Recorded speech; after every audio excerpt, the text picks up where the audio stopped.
Bonjour à tous, bonjour à toutes, bonjour à Marine Kermitz et un grand merci de nous honorer de votre présence.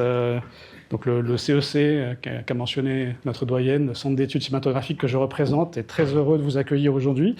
Et je dirais que je le suis particulièrement pour des raisons très personnelles, voilà, parce que être cinéphile dans les années 80, 80, comme on dit ici à Paris, ce qui était mon cas, c'était finalement arpenter une tripartition géographique fondamentale. Il y avait la Cinémathèque française, à l'époque à Chaillot.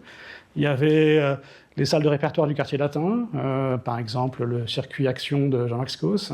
Et puis il y avait les salles 14 juillet. Et j'ai des souvenirs encore très précis de découvertes dans vos salles. Faux semblants de David Cronenberg, au 14 juillet Beaugrenelle, le Décalogue de Kieslowski, le 14 juillet Parnasse, salle mythique de la cinéphilie par ailleurs. Et puis je me souviens aussi de la découverte, quand j'étais assez jeune, du cinéma militant avec la projection sauf erreur de Camarades à la Vidéothèque de Paris qui est devenue ensuite le Forum des images. Donc voilà, tout ça pour dire très rapidement, de manière un peu nombriliste, que quelque chose de mes goûts de cinéma, de mes réflexions sur le cinéma viennent de vos activités, de 50 ans d'activité, qu'on va passer en revue trop rapidement durant le temps qui nous est imparti. J'en profite pour dire que, effectivement, nous allons devoir nous arrêter à 16h, je le dis tout de suite, qu'on va essayer de consacrer une bonne demi-heure aux échanges avec la salle. Donc moi j'ai prévu quelques questions, mais après nous passerons le micro, donc voilà, préparez vos questions par avance. On doit s'arrêter à 16h parce que... Voilà, hop là. Juste après, vous allez présenter des films, et donc celles et ceux qui ont envie de continuer à vous entendre, je n'en doute pas, pourront suivre le chemin, et notamment pour Like Someone in Love à 17h30 aux Galeries, puis Une affaire de femme, donc des films qui vous tiennent particulièrement à cœur. Donc je me suis dit que pour éviter que vous ayez à vous répéter, on n'allait pas forcément les aborder cet après-midi.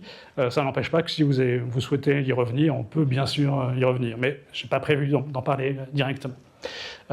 Pour discuter avec vous, je suis parti, entre autres, de ce livre, Une autre idée du cinéma. Donc je précise tout de suite qu'il est téléchargeable sur le site de MK2. Donc, ceux qui voudront le lire après vous avoir entendu pourront le faire. Ceux qui préfèrent le papier, il y a un exemplaire à la BCU, il faut juste attendre, il est là, il faut attendre que je le remette, mais vous pouvez le consulter à la BCU. Donc je voulais commencer par ce livre, d'abord pour vous dire que je me suis permis d'emprunter pas mal d'images de ce livre pour vous faire réagir, pour en parler avec vous, mais aussi parce qu'il y a cette position énoncée en couverture. Je me suis dit que c'était une bonne manière d'entrer, peut-être trop vaste, mais en tout cas une bonne manière d'entrer en discussion, pour que vous nous expliquiez cette autre idée du cinéma, pardon, qui présuppose qu'il y a une idée peut-être dominante, contre laquelle vous vous êtes construit, vous vous construisez peut-être encore, en sachant que je vais vous citer la question de penser contre est assez fondamentale chez vous, hein, puisque vous avez dit, je vous cite, vous avez dit à plusieurs reprises, vouloir faire contre les idées reçues, contre les valeurs acquises, contre les idées dominantes, contre la mode, étant entendu que faire contre, c'est également faire pour. Donc, quelle idée de cinéma, quelle autre idée, et contre laquelle, hein, pour commencer? Merci de me recevoir, bonjour. Et merci d'être nombreux ici. Merci Madame la doyenne. C'est la première fois que j'entends la liste des films que j'ai pu faire ou produire géographiquement expliquée. Et j'étais très surpris, je me suis dit, tiens, c'est pas mal finalement, ça correspond à une certaine idée de l'universalisme auquel je tiens beaucoup. Et donc ça correspond aussi à la question que vous me posez, qui est faire contre. J'ai découvert en tant qu'artiste au début de ma vie, puisque j'ai réalisé des films, que être artiste, c'est être contre. C'est-à-dire être contre quoi? Être contre l'académisme, être contre ce qui nous a créé de fait. Puisque je ne pense pas qu'on puisse créer sans référence au passé. Je ne connais pas de grands artistes qui n'ont pas, par exemple, Giacometti a passé sa vie à faire des dessins d'après les anciens, en parcourant les musées du monde entier, Picasso de même, bref, tous, ont une référence dans l'histoire et ont appris leur métier en regardant les autres faire, ou en les regardant ce qu'ils ont fait. Et donc, il y a cette idée du passé, mais que faire du passé? Il faut le transformer quand on est un artiste et quand on essaye de faire des choses qui ne sont pas simplement de l'imitation, pas simplement de l'illustration, mais qui sont aussi un apport personnel par rapport à ceux qui parcourent tous les artistes, qui est que fait-on de la réalité? Comment est-ce qu'on exprime cette réalité et quels sont les moyens que nous avons pour transformer et amener notre propre vision de cette réalité et donc apporter une petite pierre, disons, au bâtiment, à l'immeuble, à ce que j'appelle, là en l'occurrence, la maison cinéma. Donc, quelle est cette pierre? Et cette pierre, elle est effectivement nouvelle, elle est faite d'anciens, mais aussi d'une projection vers l'avenir. Et c'est en ça que je pense que, effectivement, être artiste, c'est être en marge de l'académie.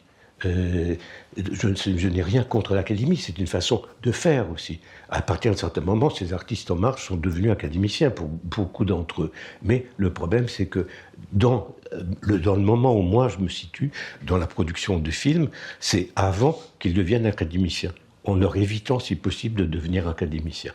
Le succès, très souvent, les amène à rentrer à l'Académie française ou suisse ou mexicaine. Et donc, c'est très important, cette idée de la marge. Mais cette idée de la marge n'est intéressante, à mon avis, que si on la situe dans le contexte de quelque chose de beaucoup plus complexe et de beaucoup plus compliqué et difficile à comprendre. C'est que quand on est producteur, puisque là, je mets l'étiquette producteur, quand on est producteur, on est nécessairement, si on veut soutenir les artistes avec lesquels on travaille, il faut passer de la marge vers le centre. Qu'est-ce que c'est que le centre? Pour faire un film, on a besoin des banques, on a besoin de l'État, on a besoin des circuits de diffusion mondiaux, parfois américains ou autres.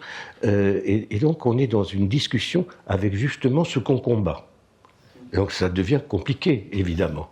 Mais c'est absolument nécessaire parce que l'idée, quand même principale, comme on disait jadis, quelle est l'idée principale? L'idée principale, c'est de défendre des artistes dont on a la charge et qu'on essaye de promouvoir. Et donc, c'est pas leur rôle à eux d'être au centre, c'est le nôtre. Et donc, c'est un rôle difficile et contradictoire. Et c'est très difficile de faire percevoir, en particulier par les temps qui courent, à ce moment où les idées sont devenues extrêmement schématiques, extrêmement vulgaires, où tout est très binaire et où les contradictions sont difficiles à assumer et à faire assumer, c'est très difficile de faire comprendre qu'on est en marge et au centre, parce qu'on a des raisons d'être au centre. On a d'autant plus de raisons d'être au centre que quand tout ça fonctionne, il faut retourner à la marge. Et ça devient très très compliqué. Parce qu'il faut quitter un lieu de confort, il faut quitter un bien acquis pour retourner vers quelque chose qui est de nouveau difficile, où il faut tout recommencer à zéro, il faut tout reprendre, etc. Et donc ce mouvement entre la marge, le centre et le retour à la marge est, je pense, quelque chose d'indispensable et très compliqué et très difficile à faire comprendre. Et que peu de gens pratiquent. Je crois même que personne ne pratique, si ce n'est moi qui l'ai théorisé. Donc vous avez déjà commencé à aborder, enfin en tout cas à décliner cette autre idée de cinéma, c'est une autre idée de la production des films. On va y revenir, hein, mais c'est aussi une autre idée de l'exploitation des films. Les deux, vous les avez tenus ensemble en même temps et vous avez vraiment pensé le circuit MK2, me semble-t-il, comme un circuit différent de ce qui est dominé jusqu'à présent, mais on va y revenir. On va commencer par un premier extrait, qui est en fait un extrait tiré de votre dernier film, le film que vous avez fait à partir de l'exposition de votre collection. Alors je sais que vous n'aimez pas le terme de collection, mais votre collection de photographies. Un extrait que j'ai choisi parce qu'il permet de revenir aussi, si vous le souhaitez, sur votre enfance. il en est question indirectement, mais aussi parce qu'il me semble que ce qui vous intéresse dans ces photographies, mais peut-être que j'extrapole et on en parlera après, est quelque chose d'assez structurant dans votre façon de penser le réel et la représentation. Je vais y venir juste après, mais donc je passe à un extrait de 4 minutes de Résident étranger, avec donc quelques très très belles images de vos photographies. J'éteins la lumière parce que c'est un film qui nécessite absolument d'être vu dans des bonnes conditions, et j'espère que ça ira à peu près. Gotthard Schuh, 1937. Mineur. C'est la première photo que j'ai achetée.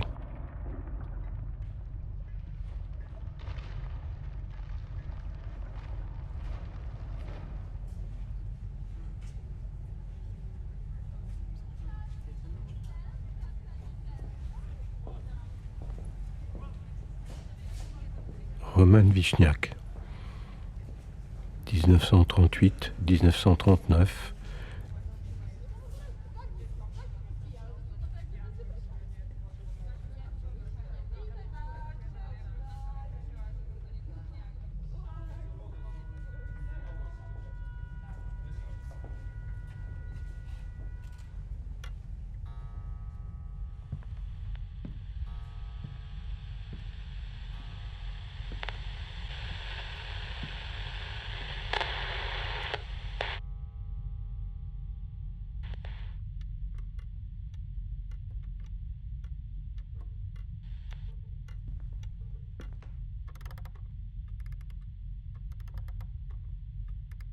Josef Koudelka, Slovaquie.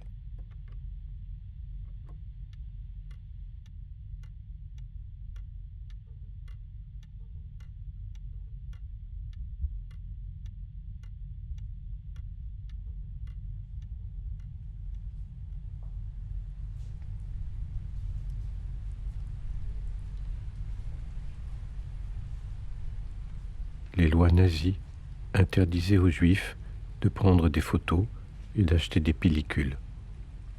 Vichniac photographie les ghettos de Pologne, Roumanie, Hongrie, Lituanie, Tchécoslovaquie.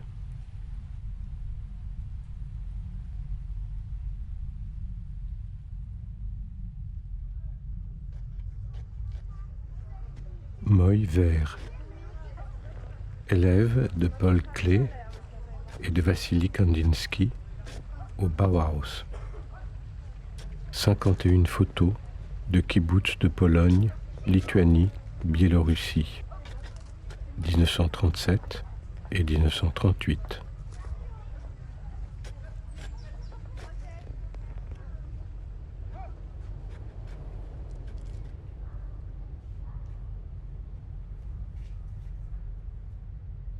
Christian Boltanski, 62 résistants allemands assassinés par la police hitlérienne.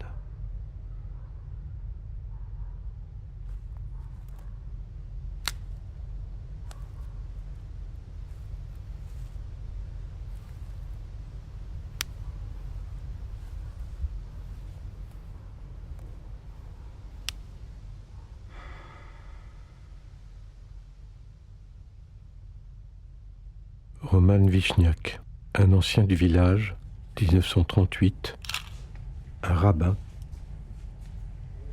la femme de Nat Gutman, l'entrée du vieux ghetto de Cracovie, un étudiant d'école rabbinique, Sarah, 10 ans, 1939, vendeur de vieux habits, Cracovie. Le percepteur exige ces 3 lotis. Varsovie.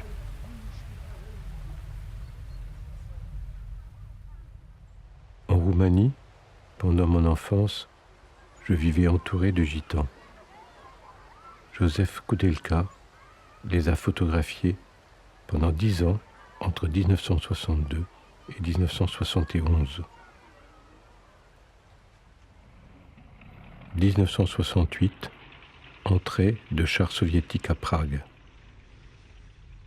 Voilà, donc un extrait de Étranger résident, donc qui renvoie en partie à votre propre enfance, avec la question des pogroms, du judéocide, votre enfance en Roumanie, que vous évoquez ici rapidement, et le fait que vous avez dû, effectivement, avec votre famille, quitter la Roumanie en 1947, suite à l'arrivée au pouvoir des communistes. Donc on peut faire une lecture intime, personnelle de ces photographies, puis en même temps, il me semble qu'une des choses qui peut les relier, en tout cas un certain nombre, pas toutes, mais un certain nombre, c'est que ces photographies représentent des situations de vie extrêmement intenses, difficiles, et que pour le ou la photographe qui les prend, l'enjeu, c'est tout à la fois de participer à cette situation, on ne peut pas faire autrement, et en même temps de s'en distancier pour transmettre quelque chose. Et qu'il y a une espèce de dialectique dans ces images qui fait leur force entre participation et distanciation. Et il me semble que c'est quelque chose qu'on retrouve beaucoup dans vos films, ceux que vous avez réalisés, sur lesquels on va revenir. À la fois, effectivement, être dedans, être dehors, participer, prendre de la distance, qui est la condition d'une compréhension de ce qui est représenté. Il y a beaucoup de questions et il y a quelques réponses nécessaires. Tout d'abord, sur ce titre, Étranger résident. Étranger résident, c'est une phrase qu'on retrouve à plusieurs reprises dans l'Ancien Testament. C'est une phrase qu'a prononcée Abraham, qui, après avoir tenté de tuer Isaac, va pour enterrer sa femme, qui est, on dit, morte de chagrin à l'idée que son fils avait été tué. Il ne savait pas qu'il avait été sauvé. Et il arrive dans un village pour demander une place dans un lieu qui est, semble-t-il, le lieu où ont été entourés Adam et Ève. Et il essaye d'acheter cet endroit. Et il dit aux paysans qui sont là, « Je suis un étranger résident parmi vous ». Je tiens beaucoup à cette phrase, parce que je considère que je suis un étranger résident et que, en tant que juif, nous sommes actuellement des étrangers résidents dans le monde et non pas les propriétaires d'un pays, d'un territoire, de villes ou de textes. Mais nous sommes des gens, un peuple, une histoire qui se transmet à travers une notion qui est celle de l'exil et de l'errance.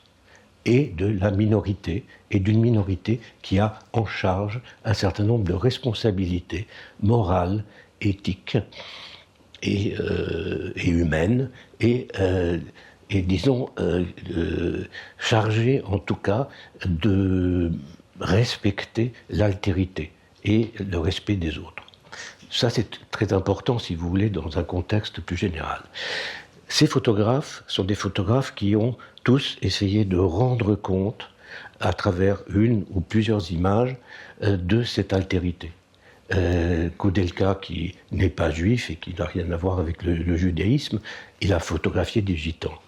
Mais Vichniac, lui, il a préservé dans des conditions extrêmes, puisqu'il n'avait pas le droit de faire des photos, qu'il travaillait, les Juifs ne voulaient pas qu'on les photographie, et les Allemands ne voulaient pas qu'on photographie du tout. Et donc, il photographie clandestinement.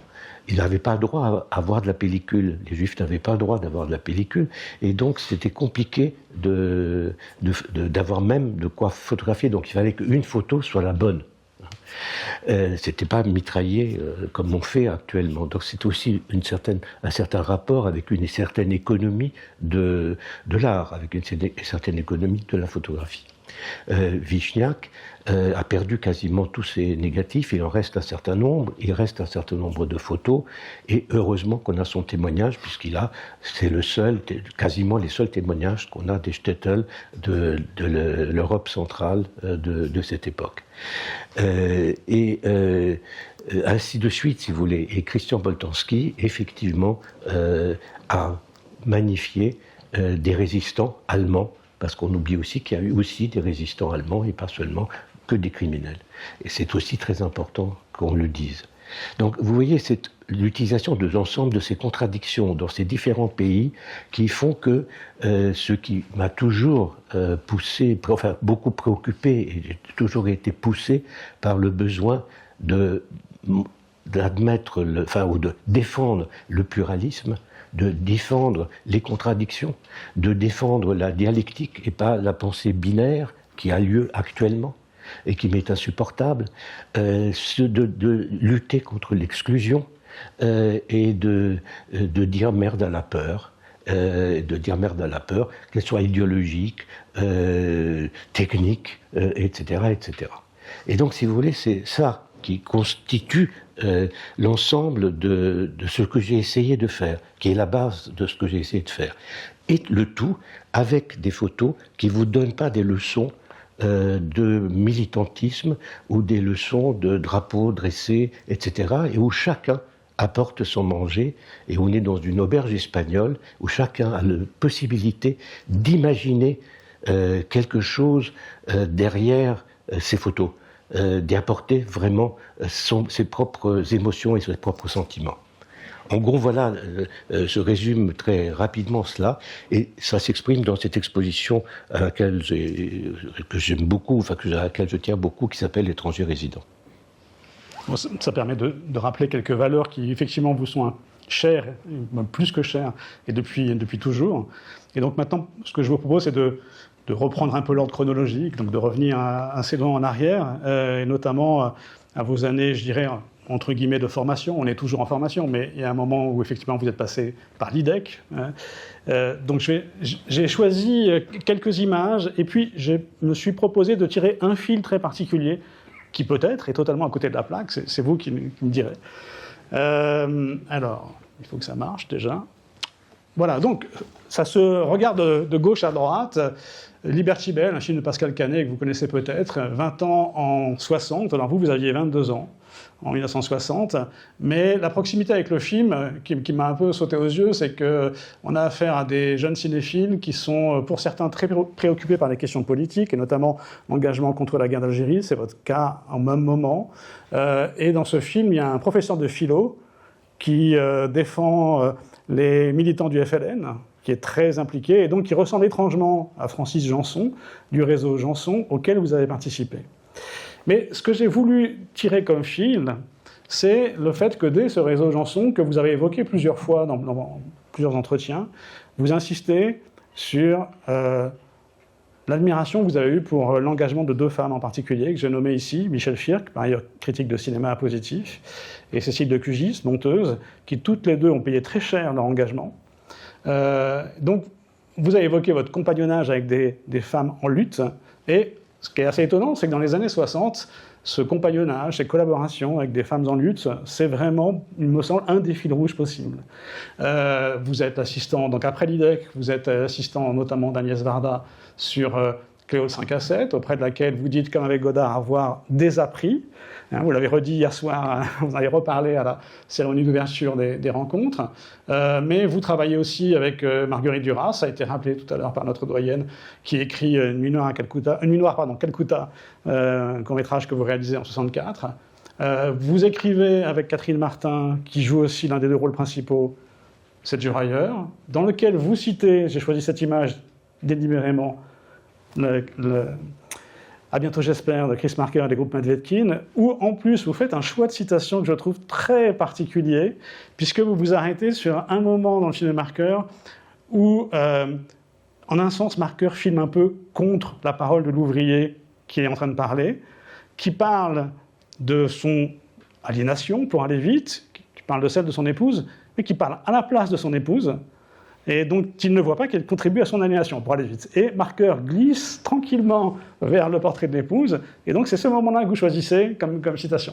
Et puis enfin, donc on passe de l'aliénation à la question, on pourrait dire, de l'émancipation, puisque en 72, coup pour coup, que vous réalisez avec le compagnonnage d'Éveline Julie, et que vous tournez avec Sente ouvrière, qui revendique, on va dire, une émancipation par la coopération, la coopérative, par l'autogestion.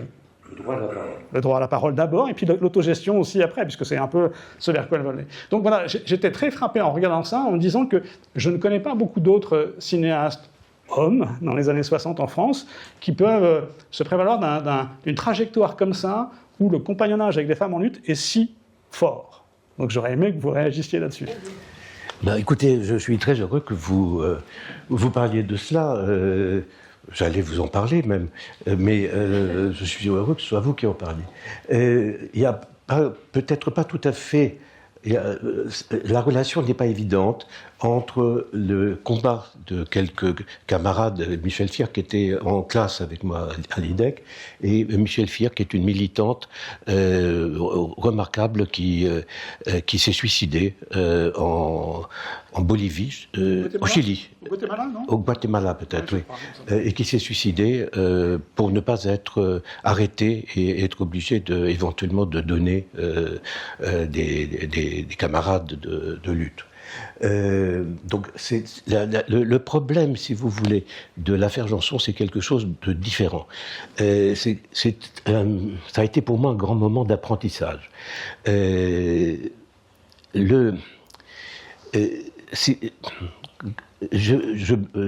J'étais dans une génération qui luttions vraiment beaucoup contre la guerre d'Algérie, qui nous semblait être une guerre coloniale. Bon. J'étais aux jeunesses communistes, au lycée.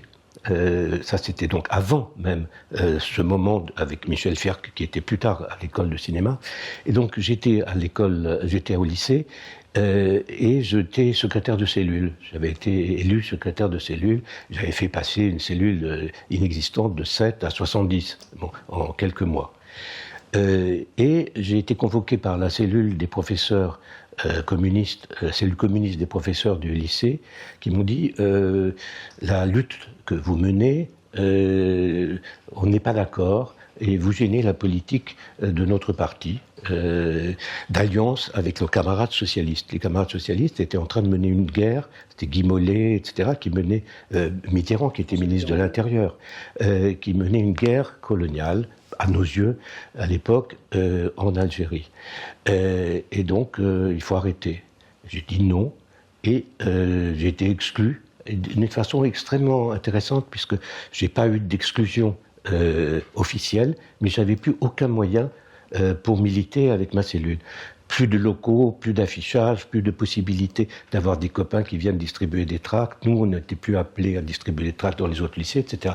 Donc, une espèce d'écœurement absolu et surtout de solitude. Et donc, ça a été la rencontre avec une solitude sociale organisée par une idéologie et une politique. Et ça a été quelque chose qui m'a frappé considérablement, et ça a été une leçon pour toute ma vie. C'est pour ça qu'ensuite, mon combat était et est encore actuellement contre toute forme d'idéologie qui amène à ce genre d'horreur stalinienne, voilà, d'exclusion et de haine. Bon. Et donc, j'ai eu la chance de rencontrer non seulement Agnès Varda, mais j'ai commencé avec Yannick Bellon, avec qui j'ai produit ensuite un film qui s'appelle L'amour violet. Bien. Je vous donne ce titre parce qu'on va reparler de cette affaire. Et Agnès, dont j'étais assistant sur Cléo, et où j'ai rencontré Jean-Luc Godard, et c'est comme ça que je suis devenu l'assistant de Godard. Et effectivement, c'était... Je crois qu'il s'affrotte un peu, excusez-moi. C'était le désapprentissage de tout ce que j'avais appris à l'école. Et avec Jean-Luc, c'était encore plus fou, puisque lui, il ne savait rien. Il me demandait les bouquins de l'école pour apprendre comment on faisait du cinéma. Alors que moi, je trouvais que c'était là où j'apprenais à refaire du cinéma correctement. Bon. Donc ça a été ensuite Jean-Luc. Et je suis passé à mes propres films. D'abord avec Duras. Ça, c'était une expérience extrêmement intéressante, puisque c'était un film de commande pour un produit qui pouvait lutter contre l'alcoolisme. comme j'arrivais pas du tout à filmer des alcooliques parce que je trouvais ça abominable d'utiliser les déchéances physiques humaines, et que je pense que c'est pas montrable, c'est une espèce de voyeurisme qui m'a toujours été insupportable. C'est très important, hein, parce que c'est utilisé très largement maintenant par beaucoup de cinéastes, ce voyeurisme-là. Donc, je suis allé voir Duras, que je savais être extrêmement alcoolique et qui passait de cure des intoxications en passage chez son éditeur. Elle a fait ce scénario qui s'appelle Nuit Noire Calcutta, dont elle a tiré un livre. C'est ça qui est aussi intéressant. D'habitude, on fait le contraire, on part du livre et on fait des films. Et là, elle a fait un livre à partir du film. Et ce livre s'appelle Le Vice-Consul. Elle a toujours absolument rejeté sa participation à ce film, c'est-à-dire que ce film n'existe pas dans la plupart de ses biographies. Il a fallu que ce soit... il y a quelques biographies qui ont ressorti l'existence de ce film. Elle a piqué un certain nombre de plans de ce film qu'elle a mis dans ses films ensuite, quand elle-même est devenue réalisatrice. Donc c'est aussi assez intéressant. Et quant à 7 jours ailleurs, la petite anecdote. Il n'y a pas très longtemps, il y a 4-5 ans, j'ai été appelé par des survivants du groupe Medvedkin à Peugeot, à l'usine Peugeot à Sochaux. Ils voulaient montrer coup pour coup. C'était un film qu'ils avaient absolument honni quand le film était sorti. Et cette projection s'est faite par tous les anciens cadres de la CGT. Elle était organisée par la CGT, la cellule CGT de l'usine, du Parti communiste, ancien du Parti communiste. Et ils voyaient en fait le film pour la première fois. Ils l'avaient descendu sans le voir. Et le débat était extraordinaire, car tout à coup, j'avais des gens quasiment en larmes en disant « nous avons eu tort ». Et pour eux, le film était extrêmement important. Et donc, c'est les ouvriers formés par Chris Marker qui ont fait cette projection pour les anciens dirigeants communistes et CGT de l'usine. Donc, il se passe quand même des choses dans le monde. Il faut du temps. Il faut beaucoup de temps. Et donc, voilà un peu cette histoire. Merci. Mais justement, on va revenir sur vos films en détail maintenant, et notamment avant de venir à coup pour coup, sur Camarades. On pourra revenir sur coup pour coup, et effectivement ce que vous évoquez à l'instant, c'est-à-dire le fait qu'il a été considéré par beaucoup de gens dont on pourrait se dire qu'ils étaient plus ou moins de votre camp, comme un mauvais objet, mais aussi parce qu'il y a la sortie presque contemporaine, en tout cas du Tout va bien de Godard, et qu'il y a des prises de position très fortes, notamment des cahiers du cinéma, en faveur du film de Godard contre le vôtre, en quelque sorte. Mais on va y revenir quand on va parler de coup pour coup. Mais on va commencer par Camarades, donc un extrait de ce film qui raconte l'histoire d'un jeune Breton qui monte à Paris, comme on disait à cette époque-là, pour travailler, et qui se retrouve ouvrier sur une des chaînes de montage de voitures. Il n'est pas, au départ, véritablement politisé, il va le devenir. Et ce qui m'intéresse ici, enfin, ce qu'on va voir, c'est avant le moment de la politisation, mais c'est un montage très particulier que vous faites entre le travail à la chaîne et la vie intime, etc. Et donc voilà, c'est l'extrait que nous allons voir maintenant.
Vous savez pourquoi je vous ai convoqué? Non. Vous avez bien eu des mots avec votre chef. Quand il est venu vous trouver pour vous demander des explications sur votre travail, vous l'avez insulté. Et que s'est-il passé? Je comprends pas. Là, je comprends pas. Vous n'avez pas eu à vous plaindre de nous. Vous avez été embauché le 10 novembre 1969. En février 70, vous avez été augmenté. Pour manque de respect, votre chef a demandé 2 jours de mise à pied. Enfin, pouvez-vous nous dire ce qui s'est passé? On ne peut pas admettre qu'un ouvrier insulte un chef. Ça ne s'est jamais vu. Il y a 10 000 ouvriers ici. Si tout le monde se permet des fantaisies, comment voulez-vous qu'on fasse tourner l'usine? Nous allons être obligés de vous changer d'atelier. Vous ne voulez toujours pas nous expliquer les raisons de votre attitude. Voilà, faute de temps, j'ai été obligé de couper dedans la séquence qui est assez longue.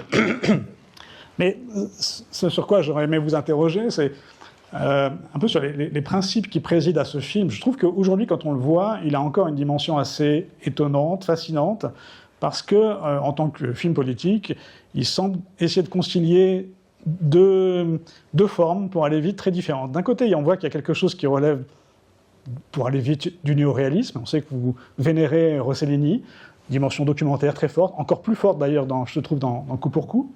Et en même temps, on voit bien qu'il y a une recherche de la discontinuité, du choc, du conflit, l'opposition des sons, l'opposition de la longueur des plans, l'opposition même du filmage entre l'ouvrier et ses supérieurs. Donc quelque chose qui relève presque d'une esthétique beaucoup plus soviétique, Eisenstein, etc. Puis des films politiques qui tentent de conjoindre, pour aller vite, Rossellini et Eisenstein, il n'y en a pas énormément. Donc est-ce que c'est des idées vraiment que vous aviez à cette époque-là, cette idée de conjoindre comme ça des formes différentes pour optimiser l'effet politique? Alors, là encore, beaucoup de questions. J'ai montré ce film l'année dernière à Lumière, au Festival Lumière, et je pensais que les gens allaient assez mal l'accueillir. Contrairement au moment de sa sortie où il a été vraiment très bien accueilli. Et pas du tout, à ma grande surprise, les jeunes qui étaient dans la salle considéraient, après, quand il y a eu le débat, que c'était un film d'initiation, et ils avaient trouvé ça absolument formidable. Donc c'est une autre vision de ce film qui m'étonne et qui me fait très plaisir, évidemment. Pour vous donner une petite anecdote, ce film a été montré au Festival de New York en 69. Et au Festival de New York, c'était dans le Lincoln Center, c'est 2000 places, etc. Et à l'époque, on était poussé dans une loge à la fin du film. Donc, un projecteur s'allumait sur votre gueule, et puis on se faisait huer ou applaudir, etc. Donc je pensais que ça allait très mal se passer, parce que la fin du film, c'est l'Internationale et un drapeau rouge.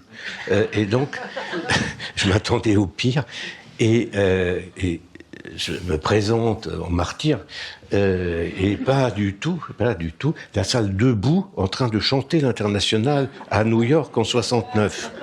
Non. Après la projection, des jeunes étudiants viennent me voir en disant bah, formidable, etc., etc. Venez avec nous. Je ne parle pas anglais, hein, donc je comprenais à peu près un mot sur deux. Venez, on mène une action demain matin, et ils me donnent une adresse dans le quartier Harlem, qui était strictement interdit aux Blancs à l'époque. Personne n'osait y aller. Et effectivement, j'ai participé à une occupation de la première demeure aux États-Unis en 69. C'était la maison, le grand immeuble de l'archevêque de New York, occupé par 800 Noirs et leurs familles. La première chose qu'ils ont faite, c'est faire une crèche. Mais ils étaient armés. Ils étaient vraiment armés jusqu'aux dents. Hein. Donc, ça m'a interdit quand même des séjours aux États-Unis pendant quelques années après. Donc, conséquence immédiate de ce genre d'aventure. Mais ce film, c'était effectivement après 68, où on avait à se poser la question, quel est notre rôle d'intellectuel ? Qu'est-ce qu'on fait de nos savoirs, de nos compétences, de nos pouvoirs, quand on voit ce qui se passe au niveau d'un peuple, au niveau pas seulement de la France, mais au niveau du monde entier, et de ces révoltes, par ailleurs, dont on voit bien que c'est quoi? C'est ce qu'on appelle l'aliénation en termes marxistes, à savoir, il y a le travail, on va faire les courses et puis on s'endort de fatigue. Alors maintenant, c'est peut-être pas tout à fait comme ça, mais on s'endort devant un écran au lieu de regarder le ciel. Hein. On regarde un écran, mais c'est du même ordre, je pense, quasiment du même ordre. Et donc, c'était ça, c'était cette modernité, d'une certaine façon, du travail à la chaîne, qui maintenant n'existe que de moins en moins, en tout cas, pas plus sans doute dans ces conditions-là, en tout cas en France, mais peut-être dans d'autres pays c'est encore le cas, en Chine par exemple,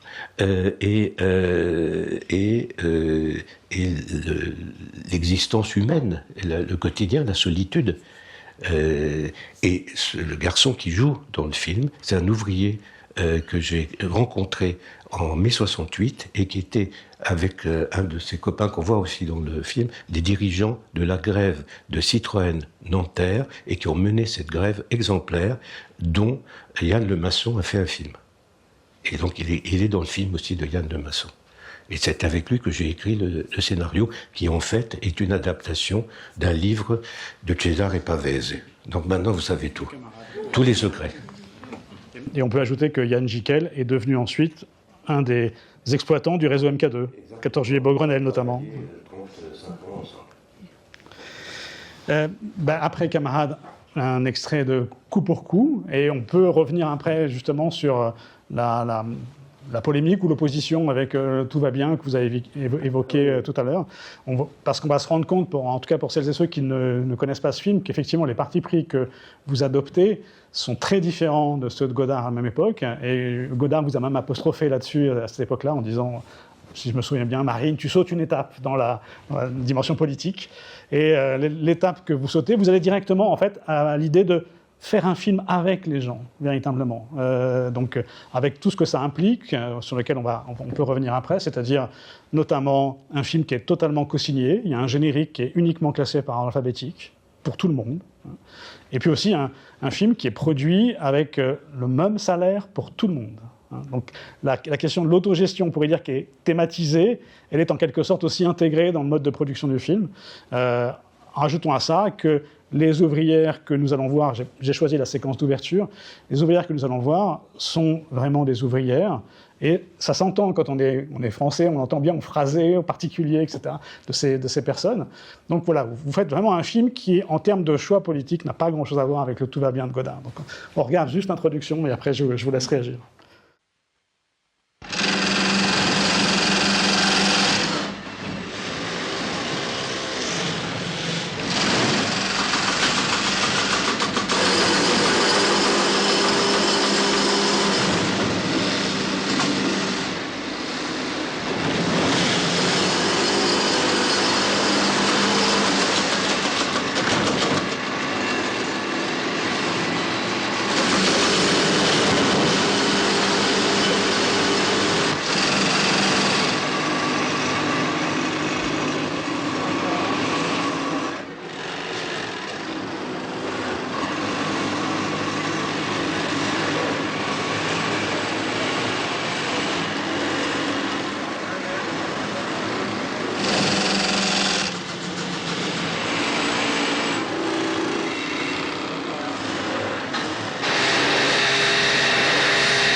J'en ai marre, ça fait la 3e fois que je demande pour les water.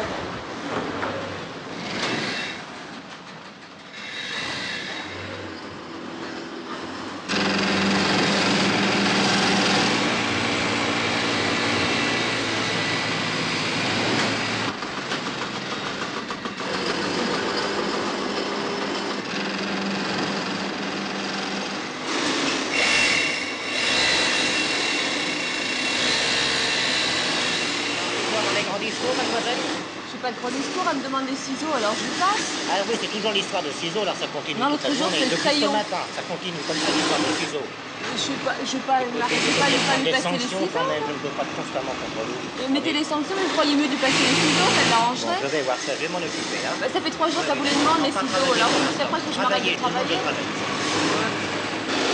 Chez-vous plutôt, ma petite. Vous travaillerez mieux.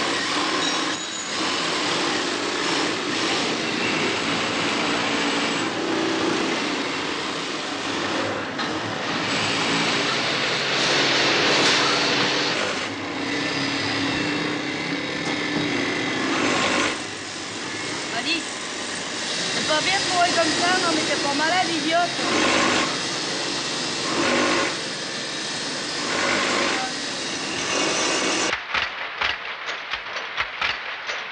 Chaque jour, c'est pareil pour les 300 filles embauchées dans cette boîte, comme dans toutes les autres usines de femmes, au tissage, à la confection ou à la finition. On arrive à peine éveillé et c'est reparti, sans s'arrêter, sans relever la tête. C'est ça ou rien. On est bien obligé d'accepter. Dans la région, il n'y a pas de boulot. Un retard d'1 minute, c'est un quart d'heure de salaire qui saute. Une seule chose compte, faire le maximum de production pour que le maximum de fric entre dans la poche de Boursac.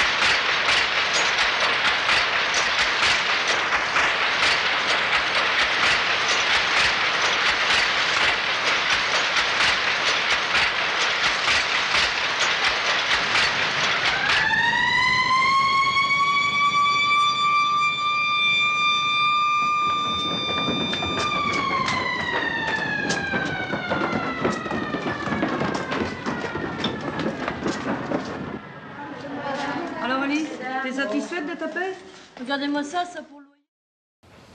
Voilà, donc on retrouve cette dimension fortement documentaire. J'imagine que des personnes découvrant ce film peuvent croire que ce début de film est documentaire, ce qu'il n'est pas totalement, qu'il est en partie, mais c'est une usine reconstituée, c'est pas une véritable usine où vous avez tourné.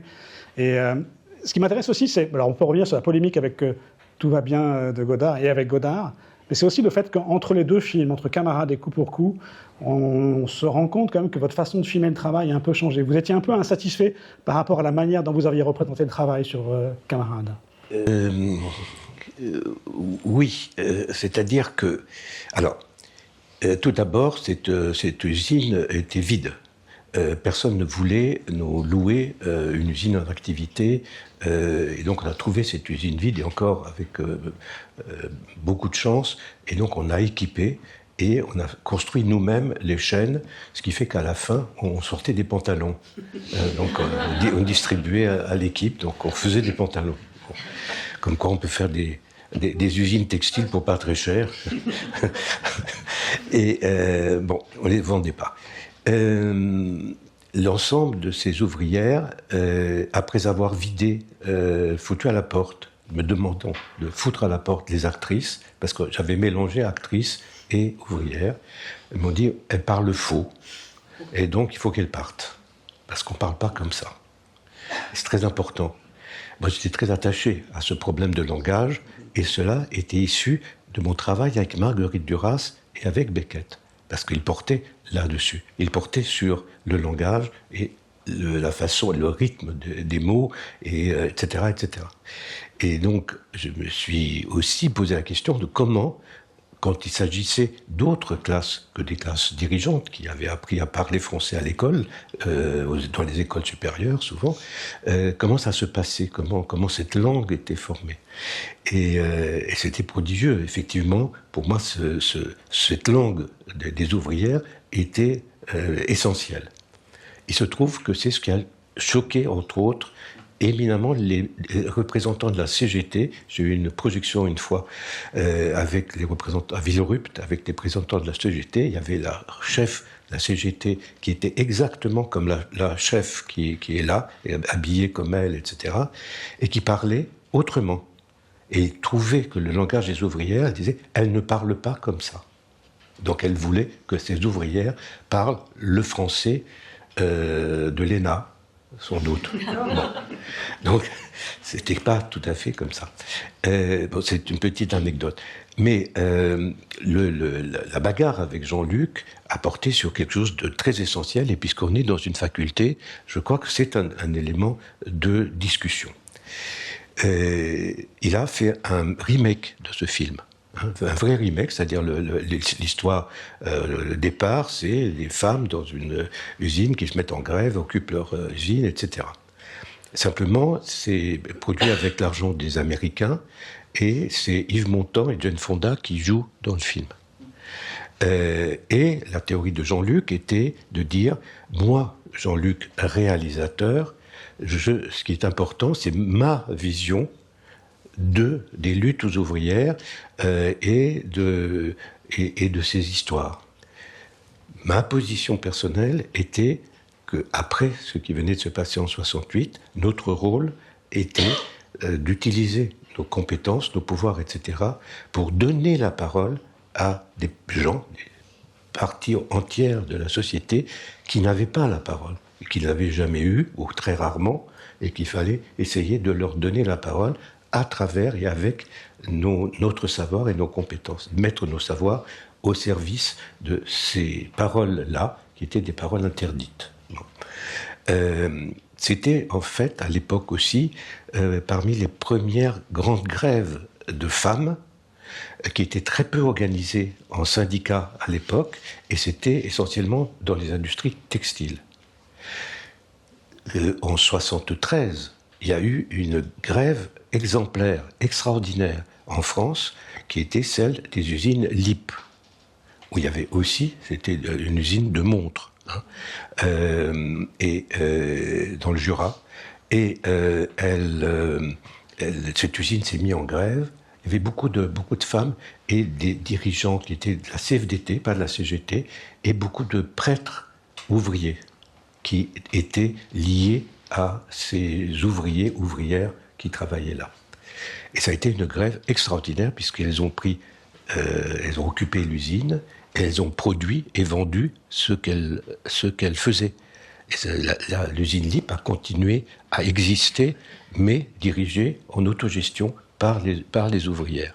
Et c'est ce qui a amené dans la foulée, c'est une des raisons importantes, la dissolution de ce qu'on appelait, qui était le groupe militant d'ailleurs auquel j'étais lié, qui s'appelait la gauche prolétarienne, qui ayant vu qu'il faisait mieux que ce qu'on faisait nous, péniblement, et en leur faisant prendre des risques, et nous en prenant aussi, la gauche prolétarienne a été dissoute à la suite de cette grève.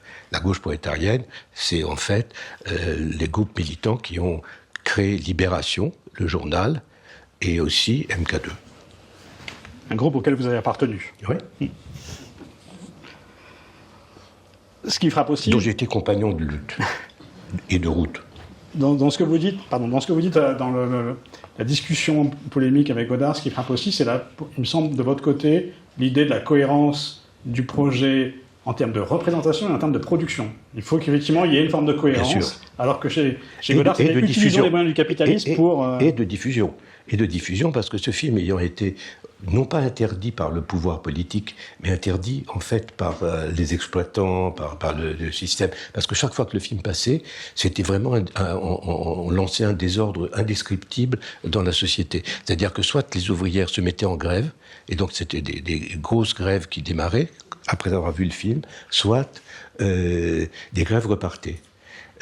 Avec Godard, par exemple, Jane Fonda, il y a eu l'assassinat de Auvernay, de Pierre Auvernay, qui était un jeune militant de la gauche prolétarienne, enfin, qui est mort à ma place, enfin, etc. Bon, c'est une autre histoire. Mais donc, après l'assassinat d'Auvernay, on faisait des collectes pour pouvoir payer l'enterrement. Et Jane Fonda est venue faire des collectes chez nous. ça a totalement basculé. Alors, ce qui est intéressant, parce que là, c'est pour l'université, c'est que les intellectuels français se sont partagés en deux, pour la plupart. C'est d'un côté, il y avait les gens qui soutenaient ma démarche, et de l'autre côté, ceux qui soutenaient la démarche de Jean-Luc. Du côté de Jean-Luc, il y avait Glucksmann, Deleuze, Guattari. De mon côté, il y avait Sartre, Simone de Beauvoir et Foucault. Et il y a eu des luttes, de débats, des gros débats entre intellectuels sur le rôle de l'artiste au sein, face à la classe ouvrière, face aux luttes et face à la société. Et c'est vraiment deux clans qui se sont affrontés idéologiquement en disant à quoi sert un artiste, quoi. Qu'est-ce que c'est le rapport de l'art et de l'histoire, ou des luttes? Ça, c'est un thème qui est intéressant et qui est toujours d'actualité. Et vous n'êtes pas rancunier, puisque plus tard, vous avez produit un Godard, et vous allez produire aussi Comolli, qui était plutôt du côté des cahiers, dans le camp de Godard. Et celui qui participait à l'ALI, me concernant, à savoir Antoine Debec, a fini par écrire un livre de 600 pages sur moi. Donc, comme quoi, tout est bien qui finit bien, quoi. Alors, vous avez mentionné, il faut que je passe apparemment manuellement, ça ne fonctionne plus, mais vous avez mentionné la circulation de coup pour coup, et c'est justement mon image suivante, le fait qu'il a eu du mal à sortir en salle. Donc là, on voit une affiche qui est reproduite dans le livre sur les 40 ans de MK2, où justement on voit on pourrait dire une séance en dehors du circuit classique. Et j'ai mis donc en face une image du 14 juillet Bastille, le premier cinéma que vous avez ouvert à Paris. Évidemment, parce qu'on peut faire des liens, alors plus ou moins de causalité, en se disant vous prenez conscience avec la sortie difficile de coup pour coup de la nécessité d'accompagner les films dans leur exploitation, et donc intérêt pour l'exploitation. Puis on peut se dire aussi que ce qui est frappant dans la manière dont vous faites circuler coup pour coup, c'est que vous voyez les séances comme non pas des moments refermés sur le film, mais des lieux de débat, des lieux de démocratie. Et on a l'impression que cette idée de l'espace de la salle comme lieu de démocratie, c'est une des choses qui vous a animé quand vous avez commencé à ouvrir vos salles à Paris. Oui, c'est un des rôles du cinéma, mais c'était aussi le rôle de libération au départ. Il est beaucoup moins parce que la libre parole dans Libération est extrêmement limitée maintenant. En particulier quand il s'agit de la Palestine, ou quand il s'agit des femmes, ou quand il s'agit de thèmes qui sont des thèmes de notre actualité et autour desquels on aimerait débattre mieux et plus. Donc c'est très embêtant de voir ces contraintes, ces rigidités, ces exclusions dans une presse qui se dit de gauche et qui est faite pour accueillir une parole diverse. Donc, petite parenthèse. Le règlement de compte personnel devant vous. Donc, ça, en fait, les gens qui étaient à l'initiative de cette projection, c'était extraordinaire. C'est le syndicat de la magistrature qui venait de se créer, qui nous a demandé de venir faire une projection de coup pour coup. Il y avait l'ensemble des plus grands, qui ensuite sont devenus les plus grands magistrats de France. Il y avait Louis Joinet, etc. Enfin, c'était devenu conseiller de Mitterrand. Enfin, c'était des gens incroyables. Et ils ont décidé de prendre en charge la diffusion du film. C'est des magistrats. Là, c'est CFDT et autres. Évidemment, il n'y a pas ni la CGT ni le Parti communiste. Mais à l'époque, et les filles et ces gens-là n'existaient pas, heureusement d'ailleurs. Donc, ils ont pris en charge cette diffusion, et c'était assez drôle parce qu'ils se sont posés la question en disant qu'est-ce qu'on fait quand il y a une occupation d'usine, une grève avec occupation et séquestration, c'est-à-dire que des choses interdites. Qu'est-ce qu'on fait? Réponse, après des heures de discussion, vous voyez, on a toujours des piles de dossiers sur nos bureaux. Et ben, on prend ce dossier et on le met là, en dessous. Et donc, sur les salles de cinéma comme lieu d'ouverture, de culture, de démocratie, il me semble que vous êtes un des premiers, au 14 juillet Bastille, à avoir l'idée de conjoindre une salle de cinéma et une librairie avec François Maspero. Bon, ça va pas très bien tourner, mais en tout cas, vous avez d'emblée cette idée que les salles, c'est pas uniquement un lieu où on vient consommer du film, mais c'est un lieu de vie, c'est un lieu d'ouverture. Parce que c'était pas une salle de cinéma, c'était vraiment un espace militant de ce qu'on appelait à l'époque contre-culture. C'est-à-dire qu'il fallait, pour moi, le cinéma était une passerelle qui permettait à d'autres modes d'expression de participer à un ensemble, c'est-à-dire les artistes plasticiens, les musiciens, il y avait des concerts très souvent, les livres évidemment, et les débats autour de ces livres, des films, des musiques, etc. Par exemple, on a fait un énorme hommage au Chili. Mais on a demandé à tous les Chiliens qui étaient des réfugiés à Paris de venir s'exprimer. Et il y avait un groupe qui s'appelait Quilipayún qui venait chanter, jouer régulièrement. Il y avait des artistes plasticiens qui étaient des grands spécialistes des fresques. Il y a eu de très très belles fresques sur les murs au Chili et qui venaient parler des fresques et de cet art populaire au Chili. Il y avait les films, etc., etc. Et les débats, bien sûr.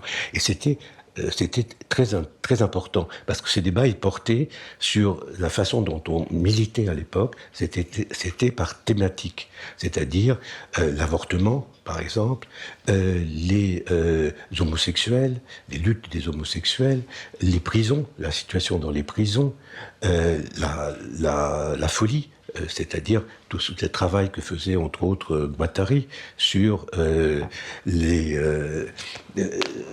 libération des asiles psychiatriques. Il y avait un énorme travail fait en Italie par des médecins étonnants qui ouvraient tous les hôpitaux psychiatriques, au point que l'État italien, pendant tout un temps, a commencé à fermer les hôpitaux psychiatriques d'Italie et a lancé les fous dans la ville. C'était très étonnant. À Trieste, c'était magnifique. Et vous avez produit un film de Bellocchio qui évoque ça. Je l'ai montré, Foi d'Élie. C'est la première expérience en Italie. Alors, on passe à l'image suivante. Du coup, maintenant, je me déplace pour lancer des images. Et c'est le moment où vous passez à la production de longs métrages en dehors des vôtres, que vous aviez déjà contribué à produire. Donc, 1974. Sauf erreur, le premier, c'est Voyage en Grande Tartarie, dont il y a ici la couverture du dossier de presse. Un des premiers films écologistes. C'est un film tout à fait écologiste. C'était il est incroyable. Une des questions que je me posais, mais que c'était plutôt une question que je vous aurais posée off, c'est pourquoi n'existe-t-il pas en DVD, n'est-il pas sorti ce film que vous avez produit, qui est vraiment un film assez incroyable. Je suis content que vous me le disiez. Je pense que pratiquement personne n'a vu par ailleurs, parce qu'il circule très peu. Donc. Bon, bref. Mais il a fait ensuite, Takela a fait un film récupéré par la Gaumont qui s'appelait Cousin-Cousine. Oui, et entre les deux, il a essayé de monter avec vous La Sainte Pénurie, qui était aussi un film incroyable, et qui n'a jamais été monté. Mais ce qui m'intéressait, c'est que donc, vous commencez à produire des longs métrages en 1974. Vous dites vous-même quelque part qu'en fait, vous avez vraiment commencé le travail de producteur uniquement avec Sauf qui peut la vie, 79-80, sur le plateau duquel Godard vous dit, c'est ce qu'on a marqué ici, mais tu n'es pas un bon producteur. Donc du coup, la question qui se pose, c'est, vous n'êtes pas producteur en 74, vous n'êtes pas producteur aux yeux de Godard en 80, donc qu'est-ce que c'est qu'un bon producteur, comment est-ce qu'on le devient ? Ah oui, ça c'est j'ai mis très longtemps à apprendre, parce que ça m'avait quand même interpellé, cette réaction d'aujourd'hui. D'autant plus que ça a été son plus grand succès, Sauf qui peut la vie, et que je l'ai porté à bout de bras dans des conditions assez extravagantes. Parce qu'il a été hué, mais vraiment hué à Cannes, quand il est passé à Cannes. Et j'ai découvert ce que c'était un bon producteur avec Mélo, d'Alain Resnais. Et je crois qu'un bon producteur, c'est essentiellement quelqu'un de capable de maîtriser les contraintes et de faire des contraintes de la liberté. Donc c'est paradoxal une fois de plus, mais il y a un moment où la contrainte, c'était autour d'une phrase de Godard d'ailleurs, qui était la suivante, c'est un scénario arrive chez un producteur, il le passe au directeur de production, le directeur de production fait le devis, et dans le scénario, il y a une phrase, la forêt brûle. le directeur de production, Forêt brûle, 1 million, etc. Ça va chez le producteur, qui dit, il y a 1 million de trop, qu'est-ce qu'on fait ? Ah bah, on ne sait pas, j'ai fait toutes les économies possibles, je ne peux pas restreindre mon budget, je suis à bout, quoi, dit le directeur de production. Et donc, on abandonne le film, parce qu'on n'a pas trouvé le million pour faire brûler la forêt. Mais, en faisant preuve d'imagination, en mettant l'imagination au pouvoir, on peut trouver d'autres solutions pour faire brûler la forêt sans la faire brûler. Hein, on fait semblant de faire brûler la forêt.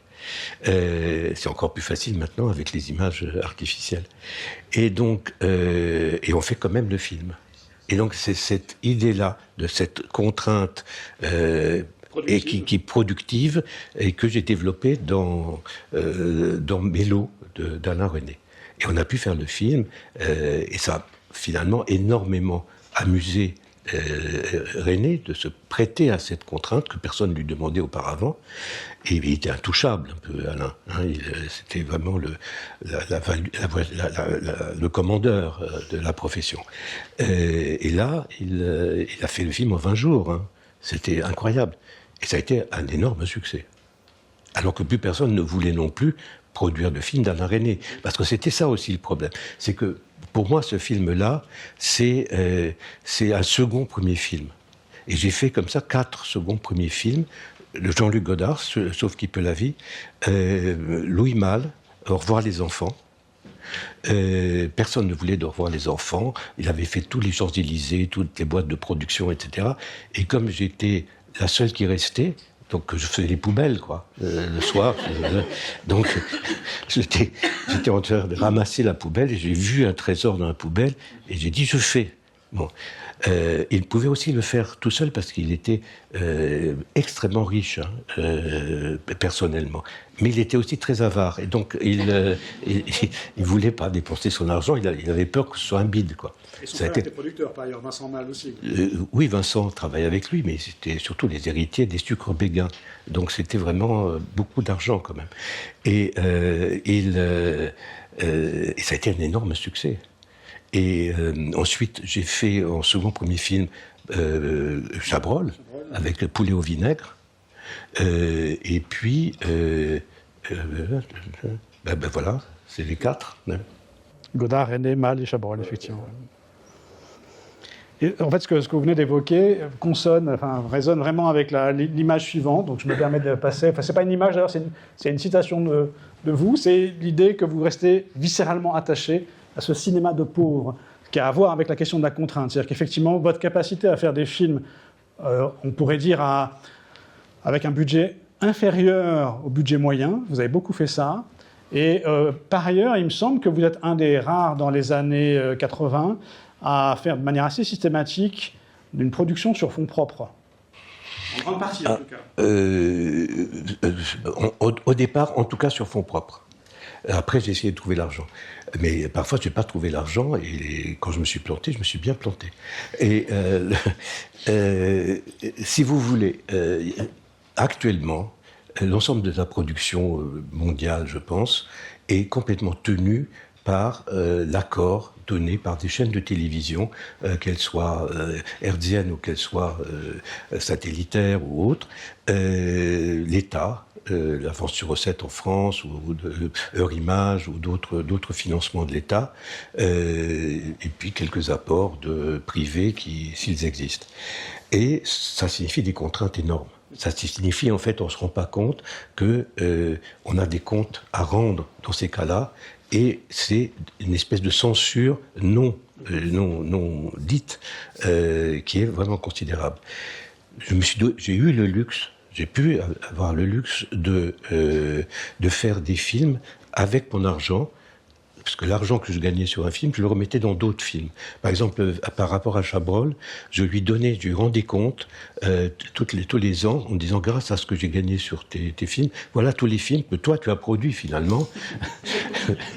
Et c'était les films de Kiarostami, c'était des films mexicains, c'était tout ce monde que vous avez évoqué et qui se faisait évidemment avec l'argent de personne, si ce n'est le mien propre et les efforts personnels de ces réalisateurs, de ces équipes, pour absolument faire aboutir un film. Et le fait qu'il y ait un Français qui avait plutôt bonne réputation à l'époque, peut-être, je sais pas maintenant, elle est encore meilleure, ça permettait de faire les films. Et vous avez même, sauf erreur, salarié Chabrol pendant un certain nombre de... Ben oui, parce que oui, il y avait un problème avec Claude, c'est qu'il disait oui à tout. C'est-à-dire, il aimait tellement filmer qu'on lui proposait n'importe quoi. Il disait oui, mais on commence quand? Et donc, c'était pas une question d'argent, c'était vraiment on commence quand. Et c'était terrible parce que ça me détruisait l'image que j'étais péniblement en train de construire d'un Chabrol qui faisait gagner de l'argent. Bon. Donc, en particulier à l'étranger. Parce qu'une partie de ma liberté venait du fait que j'avais ouvert des marchés étrangers avec Claude et je considérais que 30% des financements devaient venir de l'étranger. Parce que ça remplaçait la télévision française que je n'avais pas. Je vous donne un exemple. Quand j'ai proposé Madame Bovary à la télévision française, à Antenne 2, le patron Antenne 2 à l'époque, après des mois de coups de téléphone, a fini par me sortir cette phrase magnifique. Décidément, ni ma femme, ni moi n'aimons Madame Bovary. Et donc, bon, ok, je fais le film quand même. Bon, une affaire de femme, c'est complètement fou.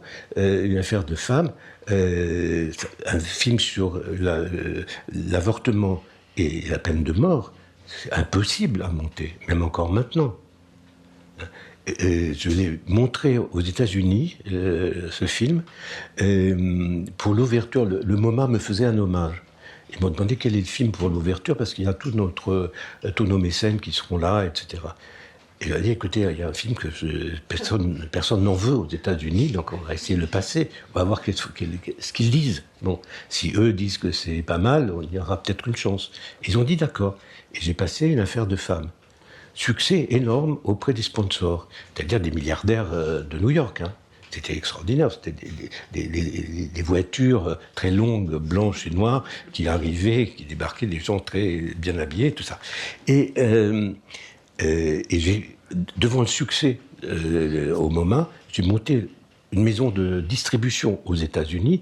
Et je l'ai montré dans tous les États-Nis. C'était un très gros succès. On a raflé tous les prix, nominations Golden Globes, etc., etc. Donc, il faut bien comprendre, par exemple, Chabrol n'a jamais eu de César. Hein? Personne n'a voulu de lui au César. Hein? Il n'a jamais été à Cannes. Donc, enfin, si j'ai emmené une fois avec un des poulets à Cannes. Donc, on a commencé à évoquer votre travail de producteur. Après, on va parler très vite de celui d'exploitant. Et donc, une autre petite image tirée du livre. Alors, c'est évidemment pas possible de tout lire en détail. C'est un échange de correspondance avec Christophe Kieslowski. Et ce qui m'intéressait ici, c'est que suite à un premier montage, vous faites un retour extrêmement précis à Kieslowski en lui proposant des changements assez importants. Et ça traduit le fait que vous êtes un producteur, vous étiez, puisque vous avez arrêté la production, vous étiez un producteur qui aimait faire avec les cinéastes. Faire ensemble est une question importante pour vous. Et donc, il y avait cette idée de faire avec, d'être vraiment un répondant, faire un travail de lecture des scénarios extrêmement scrupuleux, faire un travail de visionnage et de conseil sur le montage très important. Et je me demandais dans quelle mesure ce faire ensemble a pu susciter des problèmes, sachant que vous travaillez en France, qu'en France, il y a une espèce de mythologie entre d'un côté l'auteur et de l'autre côté le producteur, deux entités un peu opposées. Et vous étiez un producteur qui voulait travailler avec les auteurs, les cinéastes, de manière très, très proche. Donc est-ce que ça a créé des problèmes? On sait qu'il y a eu des problèmes, notamment avec Michael Haneke, mais là, c'est un Autrichien, c'est pas un Français. Mais est-ce que vous avez rencontré des problèmes dans votre volonté de participer activement au processus de création? Oui, chez un certain nombre de petit nombre de jeunes réalisateurs. Jamais aucun, quand je parle de tous ces grands réalisateurs, jamais eu le moins de problèmes. J'étais par ailleurs extrêmement autoritaire sur la durée des films. Vous êtes tous spectateurs de films actuellement. Je pense que vous avez tous été frappés par la longueur absolument insupportable d'un certain nombre de films qui ne méritent pas autant de temps passé devant parfois leur mauvaise qualité. Donc, c'est navrant, quoi. Bon. Et moi, pour moi, c'était dans les contrats. René a signé ce contrat d'1h45. Juste avant que le film soit terminé, il fait une projection avec son monteur, et il m'appelle à 7h du matin. Qu'est-ce qui se passe? Problème grave, etc. Je savais qu'il avait vu cette copie. Il me dit, oui, je suis très très embêté. J'ai 45 secondes de trop. Qu'est-ce que je fais? Donc, ça, c'était pas du tout les réactions de Kechiche. Kechiche, avec qui j'ai fait un film qui aurait pu être très beau, qui a une demi-heure de trop. C'est parfaitement, il faut couper cette demi-heure. A absolument refusé de la couper. Mais par contre, il acceptait de couper quand les Américains demandaient qu'il y ait des coupes. Là, pour être aux États-Unis et montrer le film aux Américains, ça, ils acceptaient de couper. Et ça me scandalisait, parce que moi, je n'étais pas d'accord pour qu'on coupe sous la demande américaine. Vous voyez? Je voulais bien qu'on coupe à la demande française, de l'étranger résident, mais pas de la demande américaine. Et je me suis très violemment frotté avec Kechiche, ça c'est clair. Mais si vous voulez, ces contraintes, elles ne sont pas des contraintes, c'est des contraintes dans la mesure qu'on essaye de faire le meilleur film possible. À partir du moment où ils comprennent que cet effort, il n'est pas du tout pour aller critiquer, enlever pour des raisons de bienséance, de censure, de je sais pas quoi, mais que c'est des raisons internes à l'histoire, qu'on fait son travail d'éditeur. Normalement, les éditeurs devraient faire ce travail. J'ai le sentiment, je suis dans un jury littéraire, les livres que je reçois, je me dis, mais où est l'éditeur? Qu'est-ce qui se passe? Enfin, c'est comme maintenant, une partie des films que je vois, j'ai dit, mais où est le producteur? Et il est caché où? Ô producteur, montre-toi. C'est pas possible. Quand on voit le travail que faisaient des gens comme Dorfman, c'est tous les films de Louis de Funès, avec Gérard Houry, entre autres. C'est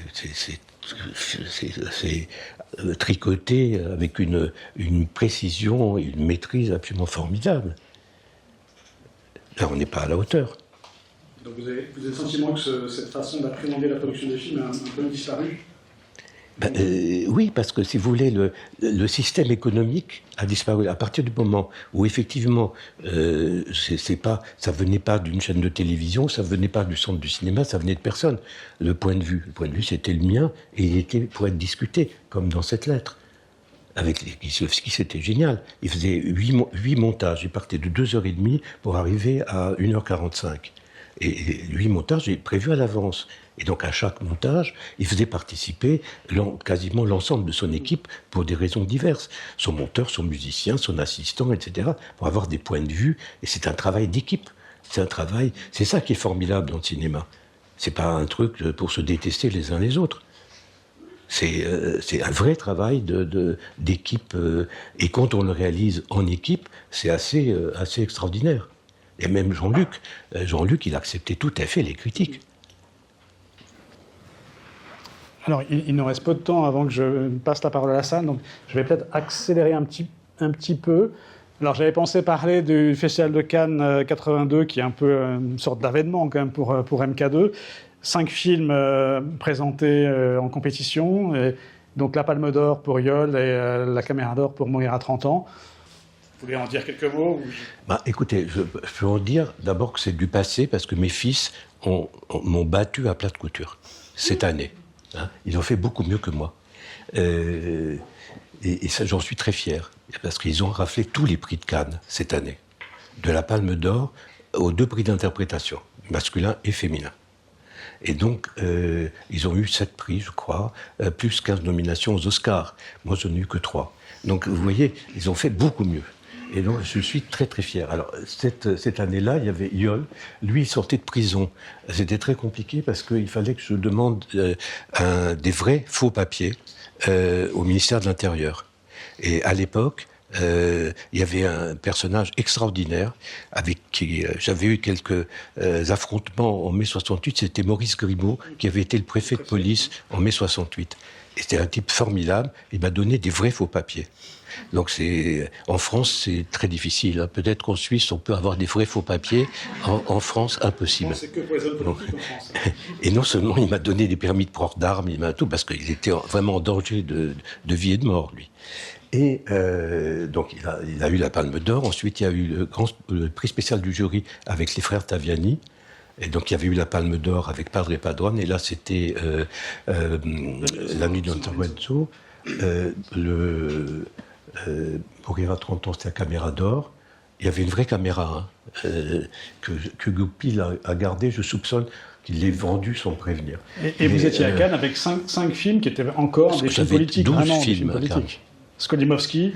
Skolimowski, j'avais aussi un film avec Madonna, soit le premier film de Madonna. J'avais Paolo Rocha, j'avais Skolimowski qui avait le prix du scénario, etc., etc. C'était Byzance. Donc, il nous reste deux petites images, enfin 2 slides, je crois, à évoquer. Ben, évidemment, on ne peut pas ne pas évoquer aussi votre travail. 82, c'était aussi l'arrivée au pouvoir des socialistes. C'est-à-dire que c'est grâce à Jacques Lang. Oui. Hein, donc il faut vraiment, je tiens à dire à quel point cet homme a changé la culture mondiale. Hein. Donc on lui crache dessus actuellement, mais indépendamment des erreurs qu'il peut commettre ou qu'il a pu commettre, c'est un type qui est génial et qui a fait des trucs extraordinaires pour l'ensemble de la culture mondiale. C'est lui qui a mis en place, par exemple, l'aide aux films du tiers-monde, l'aide aux films dans les pays en difficulté, etc., etc. Ne fût-ce que pour le cinéma, et qui a remis en place les banques. J'avais pas accès aux banques jusqu'en 82. J'étais interdit de banque. Giscard d'Estaing ne voulait pas de gens comme nous. Tout ça a été changé par Jacques Lang. Alors je ne parle que du cinéma, mais dans les autres domaines, c'était fantastique, que ce soit la cuisine, la mode ou les musées. Donc un mot sur votre activité, la diversification des activités de MK2, et donc en 1999, MK2 éditions, avec quelques éditions très très importantes. Et ce qui m'intéressait là, c'est que vous ne faites pas que remettre en circulation les films que vous avez produits sous la forme de DVD, mais vous prolongez en un sens votre activité de producteur en éditant des cinéastes dont on se dit que pour certains, en tout cas, vous auriez rêvé de les produire. C'était le cas notamment pour Bresson. Je sais que c'est un des cinéastes que vous appréciez particulièrement. Vous avez essayé de monter des projets avec lui, ça n'a pas réussi. Mais du coup, vous êtes éditeur de Robert Bresson. J'ai mis des années, j'ai mis 20 ans à récupérer Pickpocket. Je voulais absolument récupérer Pickpocket parce que ça a été pour moi un des films fondateurs de mon histoire de metteur en scène, en tant que metteur en scène. Et j'ai mis 20 ans à récupérer Pickpocket, j'ai fini par l'avoir. Mais non, c'est aussi grâce à cette édition spécifique que mon fils a dirigé quand il avait 21 ans et où on avait sorti les films de Truffaut, parce que j'ai acheté la société de Truffaut. Et on a relancé Truffaut par le DVD. Et c'est à la suite de ce travail-là que la famille Chaplin a demandé à me voir et nous a confié les films de Chaplin. Et on a fait la même chose pour évidemment, pour l'édition de Chaplin, où on a demandé à une dizaine de réalisateurs de réaliser un film pour Chaplin. Et peut-être juste un mot sur votre goût très fort pour Bresson, pour son cinéma. Quand on voit vos films, on pourrait trouver qu'ils sont extrêmement éloignés de ceux de Bresson. Est-ce que c'est des questions d'exigence éthique, morale qui vous frappent chez Bresson, qui vous intéressent ? Ben, ce qui est frappant quand on regarde attentivement les films de Bresson, c'est son rapport avec le christianisme. Non pas avec le catholicisme, avec le christianisme. Et effectivement, c'est aussi un rapport de cet ordre qui est celui de Kieślowski. C'est aussi un rapport de cet ordre qui est celui de Kiarostami avec le monde musulman. Et c'est aussi le mien avec le monde juif. Et donc, si vous voulez, c'est pour ça que entre Kiarostami, Kieślowski et moi, on s'entendait extrêmement bien, parce qu'on parlait finalement des mêmes choses. Juifs, chrétiens et musulmans, on avait des préoccupations semblables. Et ça, on ne le dit pas assez souvent parce que personne ne le dit et ne le met en pratique. Mais nous, on peut le voir à travers les films que j'ai pu défendre, les films défendus par Kieślowski ou les films faits par Kiarostami. Quand on allait à Cannes ensemble, on partait ensemble des films qui ne nous plaisaient pas. C'était pour les mêmes raisons. Alors, juste vraiment pour terminer, avant de vous donner la parole au public, une dernière image qui n'est pas une image, qui est aussi une citation, mais qui est l'occasion de dire que vous êtes aussi intéressé à la télévision, à un moment donné, notamment dans les années 80, et m'a frappé en lisant ce passage qu'il a encore une pertinence aujourd'hui. Si on change 20e siècle et qu'on le remplace par 21e siècle, si on enlève Berlusconi, on met par exemple au hasard Bolloré, ça marche pas mal. Donc, je me demandais pour finir quel regard vous portez aujourd'hui en tant que citoyen toujours engagé sur le monde des images, le monde des médias, sachant qu'effectivement déjà en 85 vous étiez assez pessimiste. Je pense que pour l'instant c'est une bataille perdue parce que l'idolâtrie des images s'est développée. Elle ne s'est pas réduite, parce qu'on n'a pas su les analyser correctement. J'essaye par exemple, je m'occupe d'une institution qui est à Lille et qui s'appelle l'Institut pour la photographie. Et un des objectifs de cette institution, qui est en formation, qui est financé par le conseil régional, c'est de protéger un certain nombre d'archives, de photographes, pour pas qu'elles partent à l'étranger, pour pas qu'elles soient vendues à des collections privées d'ailleurs. Et par ailleurs, le projet auquel je tiens moi personnellement beaucoup, c'est l'éducation des professeurs au décryptage des images. Parfois, les élèves, ou les jeunes, ou les mômes, savent mieux décrypter une image que les profs. Il n'y a aucun travail sur cet apprentissage. Et ça concerne l'énorme monde de l'image qui va de l'image satirique à l'image publicitaire, en passant par l'image des jeux vidéo, etc., etc., qui sont chaque fois des images, la plupart d'entre elles sont idéologiquement assez dégueulasses. En particulier en ce qui concerne l'utilisation de la violence et la banalisation de la violence en tant qu'objet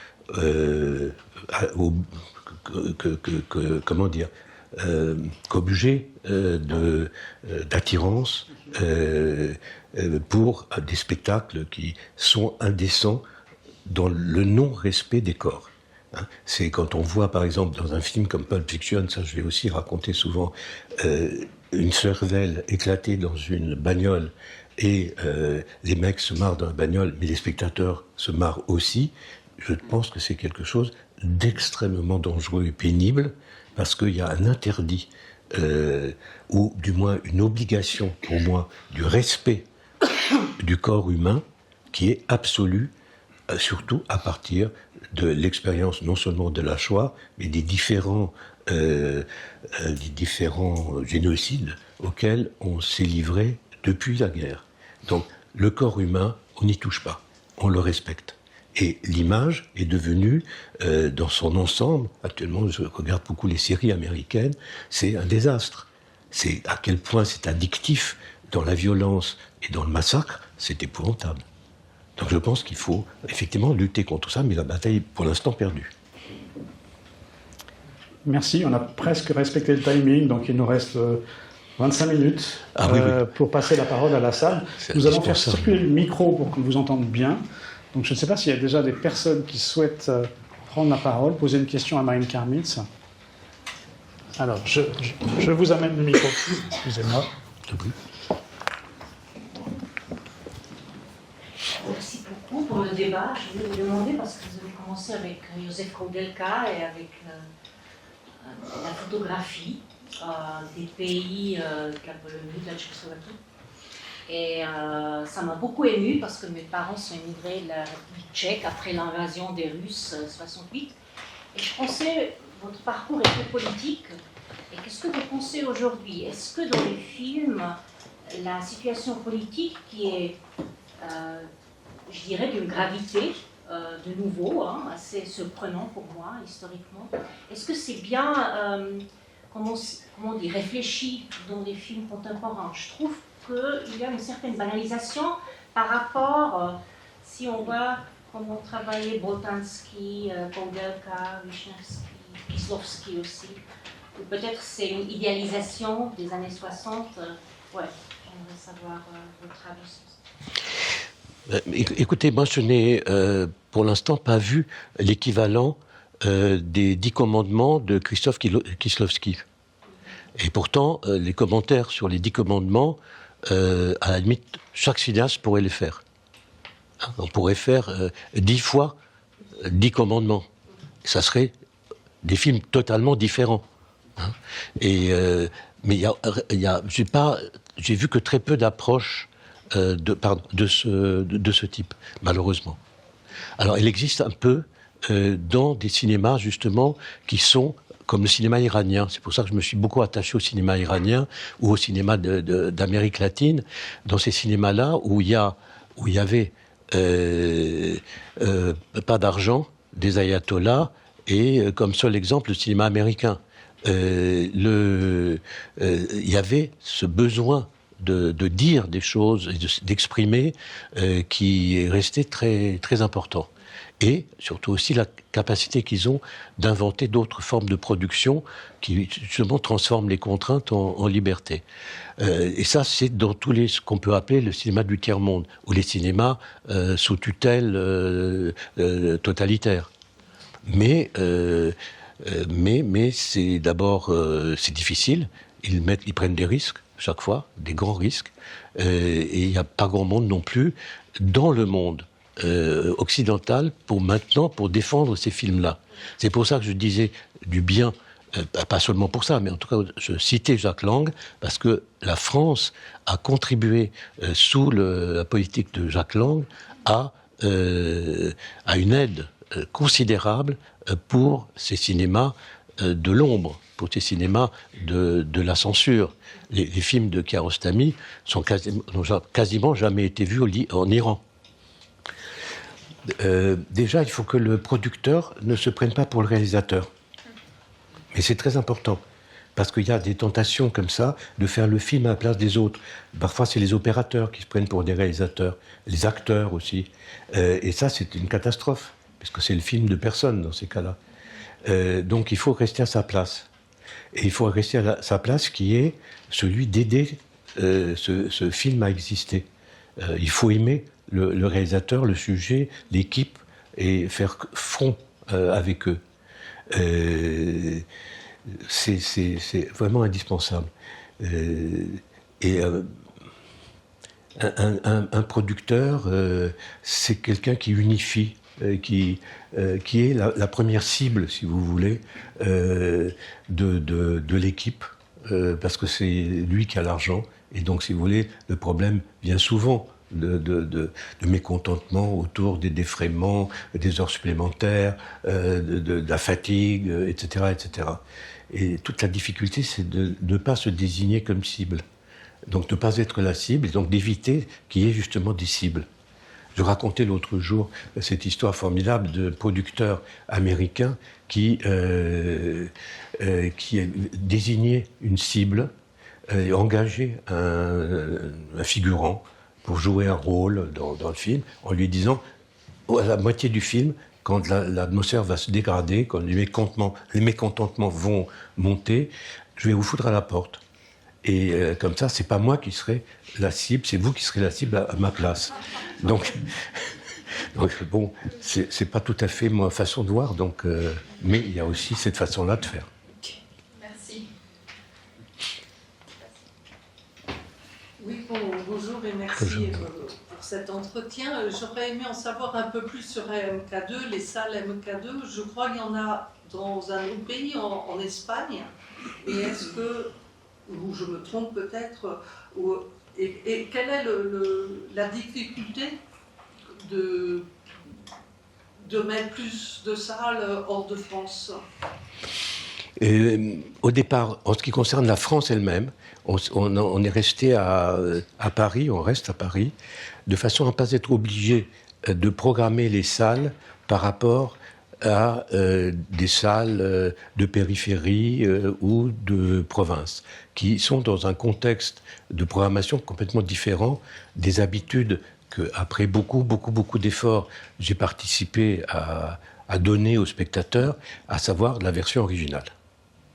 Où à Paris, on peut voir 18, 20 versions originales. Au départ, quand je mettais de la version originale dans le 15e arrondissement, j'étais obligé de payer les copies américaines, par exemple, parce qu'ils ne croyaient pas que ça allait rapporter de l'argent, donc ils ne voulaient pas tirer une copie de plus avec des sous-titres. Maintenant, tout le monde demande ces sous-titres, ce qui est très bien. Donc, en fait, quand on me demande ce que j'ai fait pour Paris, j'ai appris à lire à un certain nombre de gens. Et donc, voilà. Et donc, beaucoup de salles sont programmées par rapport aux films dont ils ont besoin, donc à programmation, évidemment, essentiellement américaine.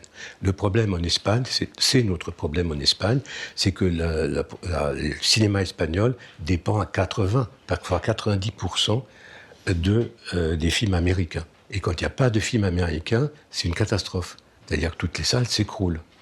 Et donc c'est un autre mode d'exploitation. C'est pour ça qu'on est extrêmement privilégié en France. Justement grâce à ce travail politique qui a été fait, mais qui depuis longtemps, depuis la fin de la guerre. En fait, c'est donc l'histoire qui est celle de la création de ce qu'on appelle le fonds de soutien, etc., et qui est la contrepartie des discussions qu'il y a eu après la guerre entre les Français, en particulier Léon Blum, envoyé par De Gaulle, pour discuter avec les Américains des aides que les Américains pouvaient apporter à la reconstruction de la France. Ils ont dit, on vous aide, mais à condition que le système des quotas qui existait en France et qui faisait que le cinéma américain était peanut et que le cinéma français représentait 70% des parts de marché. Et maintenant, c'est terminé les quotas, liberté totale. Et effectivement, en très peu de temps, le cinéma français est passé à 0 et le cinéma américain à 70 ou 80%. En contrepartie, une idée géniale est née de ces anciens résistants qui avaient quand même l'habitude d'être un peu en marge du système, c'est qu'ils ont mis en place un impôt avant Trump, ils ont mis en place un impôt sur tous les films et qui allait dans une caisse commune pour aider le cinéma uniquement français. Il s'appelle le fonds de soutien. Et donc c'est par ce biais-là qu'ils ont sauvé le cinéma français qui seul a fonctionné de cette façon. Et donc ce cinéma français est en grande partie financé par les Américains. Ils ne s'en sont pas rendus compte à l'époque. Et est-ce qu'il y a d'autres salles qu'à Madrid ? Oui, on a 20% des parts de marché de l'Andalousie, la région la plus pauvre d'Espagne. Et hors d'Espagne, enfin dans non. pays, J'ai essayé partout, je n'y suis jamais arrivé. J'ai essayé en Chine, j'ai passé beaucoup de temps à vouloir faire un truc insensé en Chine, avec deux architectes magnifiques, suisses, Herzog et de Meuron, vous devez les connaître. Et on a voulu faire une salle à Pékin, un des plus beaux projets d'Herzog et de Meuron, et impossible. Et je ne sais pas pourquoi d'ailleurs impossible, mais enfin c'était impossible. Circuler.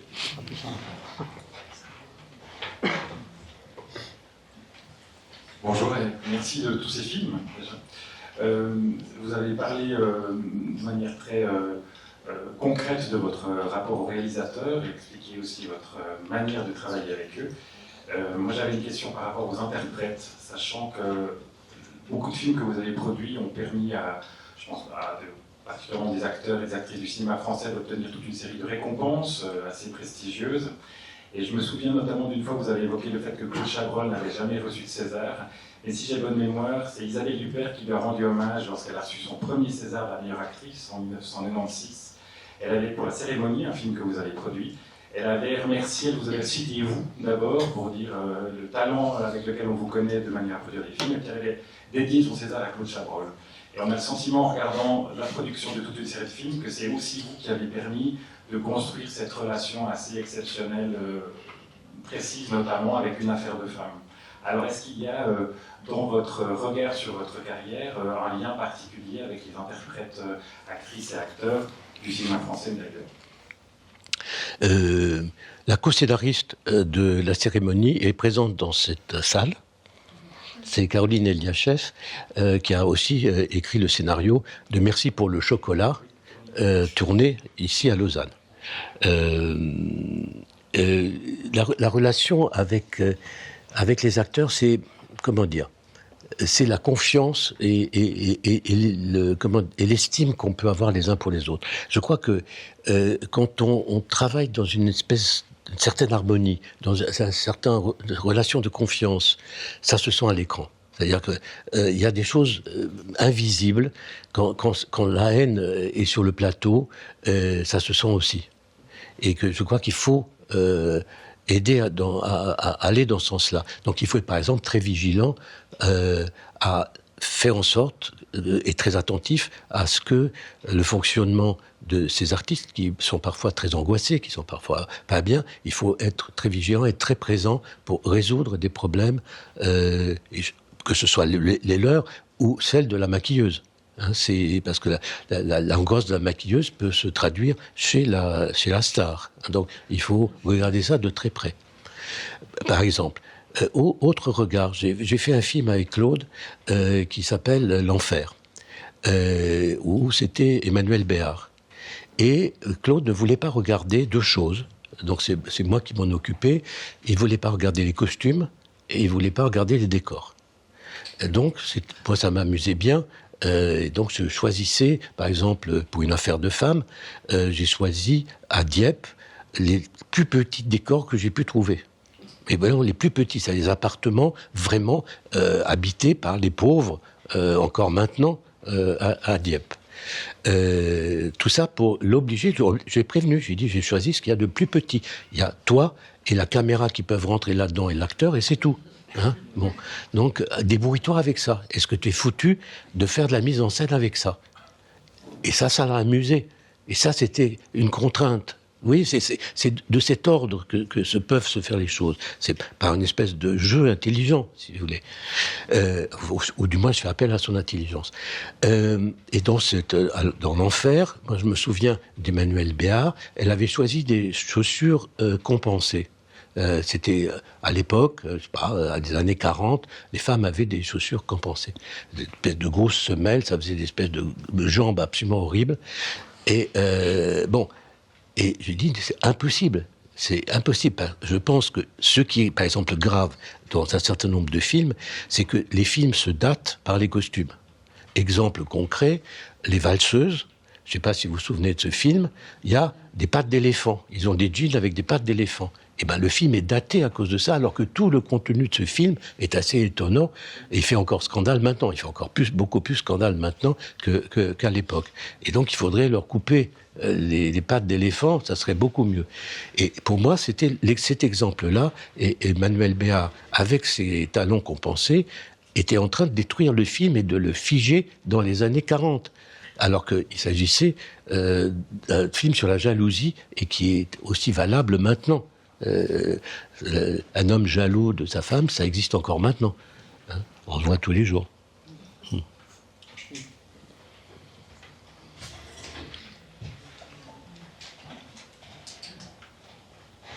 Bonjour. Bonjour. Je voulais savoir qu'est-ce qui vous a attiré dans l'Europe de l'Est, parce qu'au début il y a des photos de Roumanie, Hongrie, Tchéquie, je crois, plusieurs endroits, plusieurs scènes de là-bas. Je voulais savoir qu'est-ce qui vous a attiré dans cette culture. Une deuxième question serait quel conseil aurez-vous pour les jeunes cinéastes ou vous, il y a 20 ans par exemple? Ce qui m'attire, pas spécialement dans l'Europe de l'Est, c'est je suis juif, je suis né dans un moment où, pendant la guerre, Je ne pouvais pas aller à l'école parce que j'étais juif. Je n'ai pas appris à lire, ni à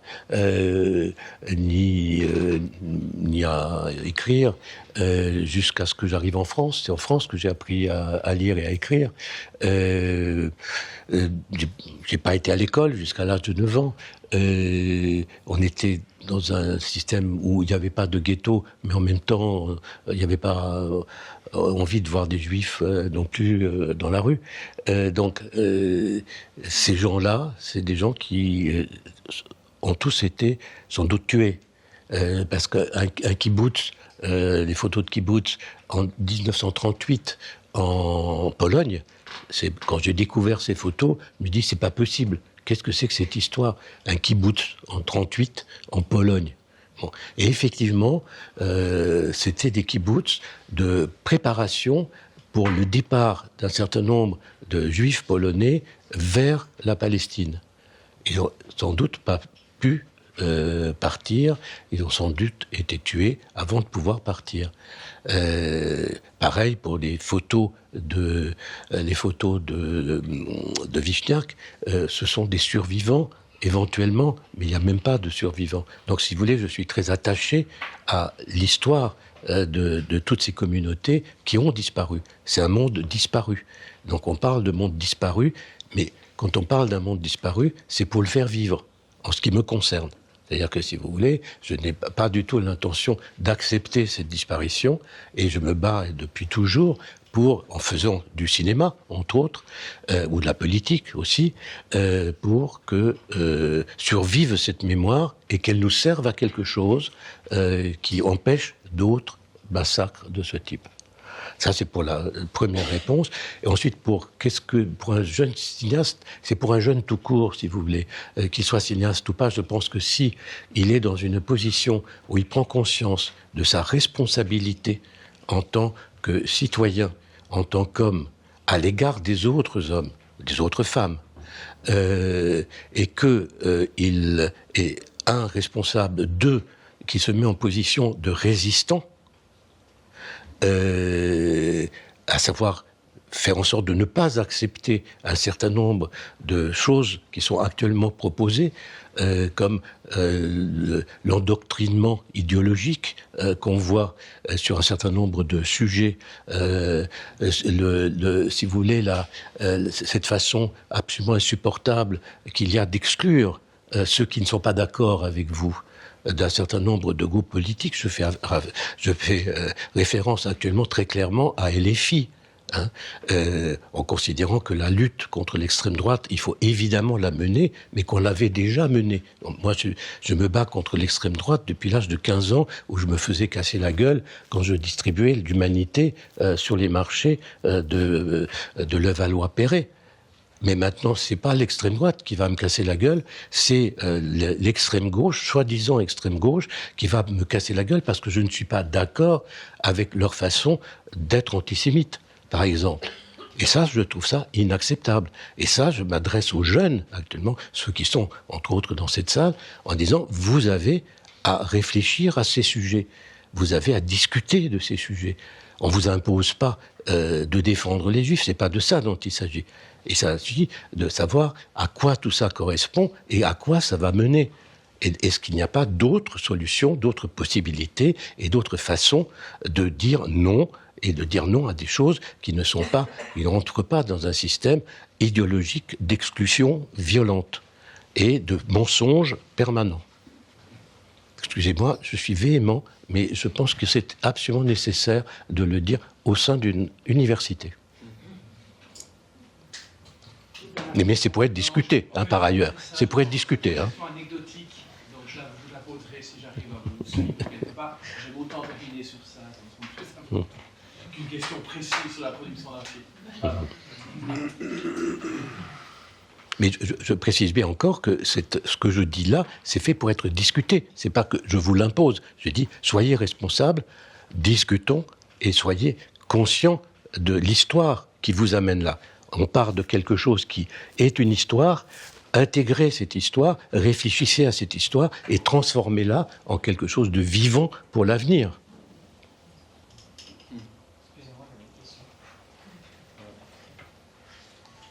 Bonjour. Super, vous avez une carrière incroyable. Mmh. Je pense qu'on m'entend. Ouais, super. Je vous admire énormément. Bravo pour votre carrière. Je suis moi-même un artiste. J'étais acteur, réalisateur et puis plein de trucs. Mais bon, c'est un métier difficile. Aujourd'hui, je trouve qu'il est assez compliqué. Je voulais savoir quelle était la philosophie du groupe MK2 et si elle avait votre héritage.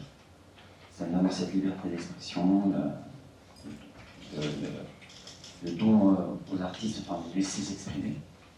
Je voulais savoir si c'était encore le cas, si vous étiez indépendant pour aller traiter des sujets qui pourraient être difficiles dans certains films, qui sont refusés aujourd'hui, qui ne sont pas produits par le CNC, etc. Je vais donner un exemple, par exemple, la pédophilie ou des sujets qui sont difficiles, comme Sound of Freedom, ce film qui n'a pas été, je ne sais pas si vous savez, vous l'avez vu. Sound of Freedom, non, vous l'avez pas vu. C'est un film qui traite de trafic d'enfants, etc. Donc je voulais savoir comment votre groupe, aujourd'hui, s'il était indépendant, s'il pourrait produire des films comme ça, ou des séries, ou... Voilà, c'est une question très simple. Ben, écoutez, on est à différents niveaux d'indépendance.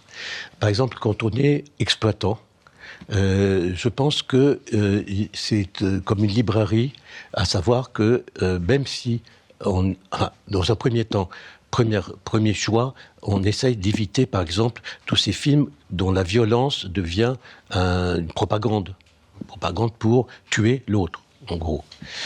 Ça, c'est depuis toujours, c'est un point, une ligne rouge. Bien.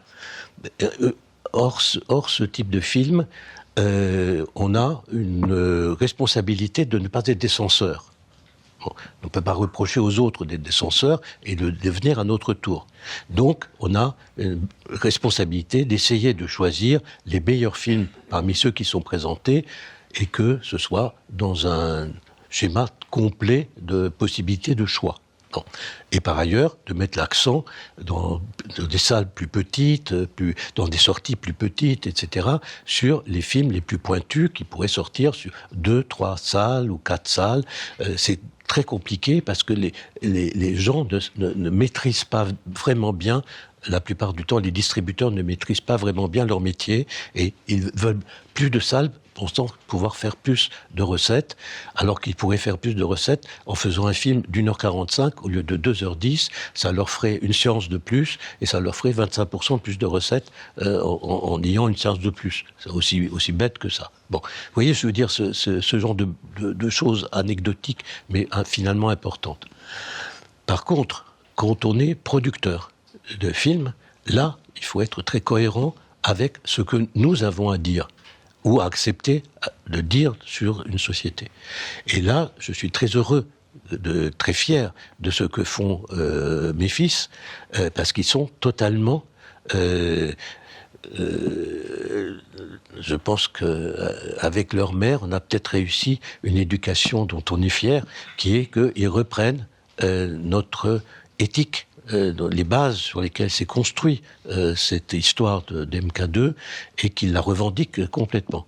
Et les films, par exemple, qu'ils ont à Cannes, ou qu'ils ont défendus à Cannes, que ce soit la Palme d'Or, le film iranien, que ce soit le film brésilien, ou que ce soit le film norvégien, ou que ce soit le prix d'interprétation pour cette jeune femme dans le film français, qui est un film vraiment passionnant sur les conditions féminines, etc. Tous ces films-là, j'en suis très fier. Et je pense que c'est cette voie-là qu'il faut suivre. Il va nous falloir arrêter si on veut enchaîner avec... Et donc il y a 2 questions, donc c'est un peu cornélien, et il est déjà 16h. Pour ne frustrer personne, je propose d'arrêter là, et si vous voulez discuter, Marine Kermitz va rester encore quelques minutes, et donc on peut discuter off, mais on va vous libérer parce que vous avez d'autres obligations, non sans vous remercier chaleureusement de votre venue.